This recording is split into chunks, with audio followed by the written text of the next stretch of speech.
I do take it as a sign of disrespect to CaitlinClark. I feel like I'm getting hammered and everybody is physical with me, and opponents get away with things that other people don't get away with. That's what CaitlinClark. The WNBA is facing a major crisis following CaitlinClark's decision to leave the United States. Ongoing injuries, relentless bullying, and a lack of protection from league officials have driven her to this point. She's just not built for the physicality of this league. And she's not quick enough to get away from the physical. The jealous veterans couldn't handle her rise, and now the league's only true star is gone. Let's be real, without CaitlinClark, the WNBA doesn't stand a chance. She was the golden goose. What we're seeing now is full-blown chaos, panic, and meltdown mode. Clark just dropped the biggest mic in league history by announcing she's leaving America, and it's sending shockwaves. The truth? The only reason half of those empty arenas had any fans at all is now walking out the door. Suddenly, the league is waking up to the reality that their so-called empire was built on paper straws and empty hype. She's the golden goose. You'd think that after everything the WNBA gained from CaitlinClark's success, they'd do the bare minimum to protect their biggest star. But of course, not the WNBA. Clark came in, revitalized a dying league, and flipped it on its head. And how did they repay her? By letting her get hammered night after night like it's the WWE. She even said it herself, "I'm getting hammered out there." Opponents rough her up and walk away without consequences. And the officials? Just standing around, might as well be scrolling Twitter, while Clark is getting body slammed on the court. Yes, you have somebody in CaitlinClark who became the face of the league the first year that she was in the WNBA. She put up crazy numbers last season, and even in this season, where she has struggled more games than she has balled out. But hey, who cares, right? It's just their one and only meal ticket walking out the door. It's not like they desperately needed her to sell tickets, move jerseys, or keep the lights on. Let's be honest. Fans didn't show up for the bitter veterans who can't even fill a high school gym. They came for CaitlinClark. And now that she's leaving, the league's slamming the panic button so hard, it might have snapped in two. But it does just show the disrespect within the league, and no matter what Caitlin does, it seems to be something where she's either going to have to tirelessly earn the respect of her colleagues, or she's never going to get it. Here's the real joke.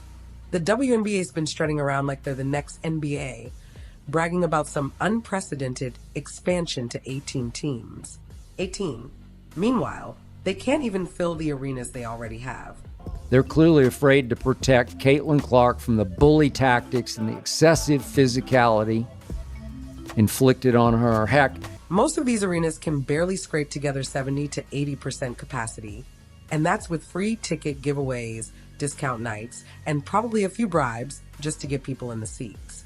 But sure, go ahead and add 5 more teams to a league that's bleeding money faster than Ryan Reynolds bleeds bad jokes in every movie. He's INDT least Reynolds knows how to act like a business. The WNBA. It hasn't turned a single dime of profit in nearly 30 years. But if you're not delivering the product and you're not making the revenue and you're not, giving people the entertainment that they want, then you're not going to make any money and your league is going to. Yeah, you heard that right. 3 decades and not a single profitable season. The WNBA has become the charity case of professional sports, propped up like a political pet project, kept afloat by taxpayer dollars and sponsors while everyone pretends the ship isn't sinking. But now that CaitlinClark's gone, they can kiss that fake business facade goodbye. Without her, jersey sales flatline, ticket revenue evaporates, and national attention gone. The league's about to collapse harder than one of its defenders when someone finally scores a layup. Voiced frustration with the league's officiating, recently telling reporters, quote, "I feel like I'm getting hammered and everybody is physical with me, and opponents get away with things that other people don't get away with." That's what CaitlinClark said. But here's the part that really makes this whole disaster laughable. CaitlinClark wasn't just a good player, she was a one-woman economic miracle. And the league? They betrayed her. Have you ever seen the WNBA break records before her? Of course not, because it never happened. The moment Clark stepped on the court, everything changed.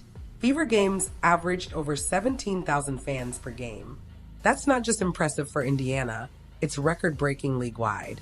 And get this, one of her home games pulled in 20,711 fans. That wasn't just a sellout. It was the highest attendance for a WNBA game, period. The Indiana Fever, all right, with CaitlinClark, led the league in attendance both home and on the road. Fever averaged 17,000. Meanwhile, without Clark, some of these teams can't even draw more fans than a local Starbucks on a weekday morning. But sure, let's keep pretending the league is booming. Her presence alone brought in over 500,000 new fans in her rookie season. 500,000 people suddenly cared about a league most didn't even realize still existed. And how did the players repay her? With jealousy, cheap shots, trash talk, and backhanded respect. Insecure veterans, threatened by the fact that a rookie, a literal newcomer, succeeded in 1 year where they've been failing for decades. CaitlinClark gets, even though she doesn't do much on social media, doesn't say much when she's interviewed, just says all the right things, nothing but cliches and platitudes, nothing but respect for all of the older stars in the league. You know how bad things really were when even their dusty, decade-old merchandise started flying off the shelves the moment CaitlinClark showed up. Her jersey outsold everyone's, veterans included. Within weeks, WNBA merch that had been gathering dust since the early 2000s was suddenly gone. Sold out. Fans were scrambling to get anything with Clark's name on it because, let's be honest, she was the only reason anyone cared. This league office is obviously deathly afraid of an open player revolt. Networks were scrambling, fighting tooth and nail to air her games. Sponsors lined up like it was Black Friday. Nike dropped $28 million on Clark. Wilson, Gatorade, they all wanted a piece of the CaitlinClark show because they weren't blind. They saw what the WNBA refused to admit. One player was keeping the entire league alive. Yet despite all that, Clark faced relentless hate from bitter, insecure veterans who couldn't stand being outshined. Physical abuse, constant targeting, zero protection from officials, and league leadership so clueless they basically handed her walking papers. Because it's CaitlinClark and she can't do that game. So she did what any sensible person would do, she's leaving. And now the WNBA is left watching its so-called business crumble. All because they couldn't handle one rookie showing them how it's done. The league didn't just turn a blind eye, they practically handed out brass knuckles. Their own players launched a physical and verbal smear campaign, like jealous mean girls, all aimed at tearing down the rookie who saved their careers from total obscurity. Chicago Sky here from Wintrust Arena. The Fever really stretched out this one. If you thought things couldn't get worse, let's talk All-Star rankings. CaitlinClark was voted number 1 by fans, racking up over 1.29 million votes, the most ever. But guess what? The jealous veterans buried her at 9th place in player votes. 9th.INA League, where she's the only reason tickets sell, jerseys fly off shelves, and games actually get broadcast. They shoved her down the rankings like bitter toddlers throwing a tantrum. You need to blitz her off of any screen. Why would you need to be physical with her if she wasn't that great of a player? Or you're just wasting your energy and you just simply don't like her. It's either one of the other. Even the media, who aren't exactly Clark's biggest fans, ranked her as the 3rd best guard. But the players? Oh no, their bruised egos couldn't handle it. So they tanked her ranking like it was some high school popularity contest, not professional basketball. Meanwhile, Paige Bueckers mysteriously ranked higher than Clark, despite Clark putting up better numbers and drawing more attention. The player votes exposed the whole scam. These all-star rankings aren't about skill. They're about clicks, favoritism, and pretending to support each other while stabbing their own star players in the back. Weighted score, then CaitlinClark. The fans ranked her at 2, the media ranked her at the 5th best guard, and the players ranked her as the 4th best guard. Aaliyah Boston, Clark's own Fever teammate, didn't escape the jealous hit job either. Boston dominated statistically, yet the players ranked her 9th among frontcourt players as well. So much for teamwork. Sophie Cunningham said it best. Nobody likes the Fever. The entire league runs on mean girls' energy, sabotaging anyone who threatens their weak, dying hierarchy. But there is no person in the world who can convince me that there are 8 better guards than CaitlinClark in the WNBA. And I also think it's so interesting. And then there's the biggest joke of all. The myth that the WNBA is growing. According to their PR team, the league is booming, adding new teams and thriving like never before. But let's look at the real numbers. Playoff games like Atlanta Dream versus New York Liberty barely drew 410,000 viewers combined. You'd find more people watching paint dry on YouTube. And it's not truly about skill at all. Am I surprised? No. Am I disappointed? Yes. They hyped up the so-called Big Three stars and promised sellouts and insane viewership, but couldn't even pull half the numbers Clark managed on her worst day. Without Clark, the league limps back into irrelevance faster than they can inflate attendance figures. Empty arenas, collapsing ticket prices, sponsors ghosting like bad Tinder dates. This is the WNBA without Clark, a disaster waiting to happen. Their leadership, led by the ever-absent Kathy Angel-Burt, couldn't even protect their most valuable player from relentless physical and verbal assaults. They betrayed the one person who was actually keeping them relevant. This doesn't make sense. You either don't like her or she's that good. So pick one. But if you really think that she's that good, then I feel like she should have been voted by the players differently. And I'm honestly not going to harp on this too long because at the end of the day, it doesn't matter. The touted 18-team expansion is built entirely on Clark's momentum. Without her, they couldn't even sell Ethiopian breadcrumbs at the concession stand. But sure, let's keep pretending this league is thriving while their only star walks away laughing. CaitlinClark did what any sane person would.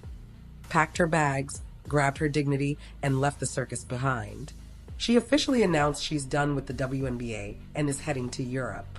And honestly, after everything she's been through this year, the only surprise is that she didn't leave sooner. Clark,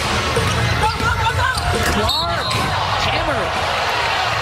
She made it crystal clear why she's out.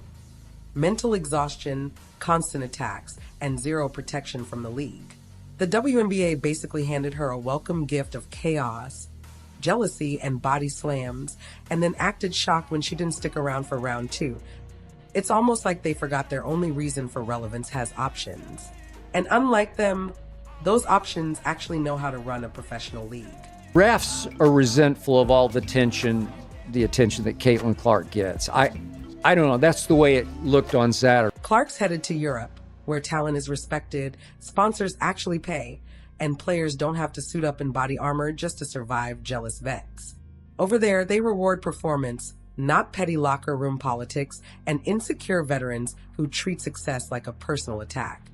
And the timing couldn't be worse for the WNBA. Clark was drawing over 1.8 million viewers to regular season games. That's not just impressive, it's historic for a league that usually struggles to pull in more viewers than a middle school talent show. Without her, those numbers will collapse faster than Angel Reese's attendance stats. Talk about biting the hand that feeds you, or letting defenders bite that hand. The local economy around Fever Games was booming thanks to Clark. Restaurants, merch stands, and even parking lots were cashing in every time she stepped on the court. Now that boost is gone, Gamebridge Fieldhouse, once electric whenever Clark hit the floor, is now a ghost town. Sellouts are a thing of the past. The hype is dead. And the league? It's sinking fast. I mean, is that displacement? I think it is. Oh, and Marina Mabry's going to get ejected. And CaitlinClark are talking to the official. They're both going at it saying, hey, oh, there's a little extra right. But Clark wasn't the only proof the WNBA doesn't care about its own players. Enter Julie Van Loo. She did everything right, played Eurobasket for Belgium, then rushed back to the WNBA like the loyal pro she is, only to find out she was waived mid-flight. That's right. While she was literally on the plane flying back, the team cut her loose like she was unwanted extra luggage they didn't want to pay for. CaitlinClark is white. She brings in tons of new white fans. Who cares what color they are, as long as they're watching and buying tickets. Van Loo found out she was unemployed via social media before she even touched down. No heads up, no respect, no dignity. The league discards players like garbage, but still expects loyalty. Please, if they treat Eurobasket champions like that, what chance did CaitlinClark ever have?